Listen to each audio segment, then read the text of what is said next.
lang, give them time. Teka, Iiyak kasi ko yung director na.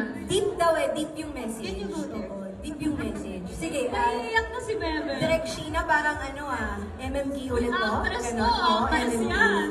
Kasi nag-workshop pa kami dito mga 10 years.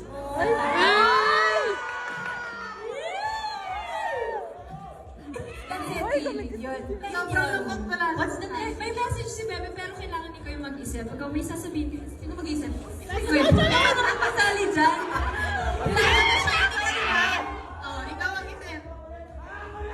Ikaw mag-message. Okay. 1, 2, 3, go! Grabe, sobrang pinaghirapan ko talaga to. Pero, nakaisip ako ng paraan. Uy, si Greg Sophie, ang gagawin ko to. Pero parang meron akong pagsubok eh. Pero gagalingan ko pa din, kahit may pagsubok. Ay, pero tinatalikuran na ako ng lahat ng tao. Pero babalik pa rin ako kasi matapang ako eh. Oh, pero ito na naman, pagsubok na naman. Pinagbagsakan ako ng langit at lupa. Ngayon, nag-drawing ako sa floor.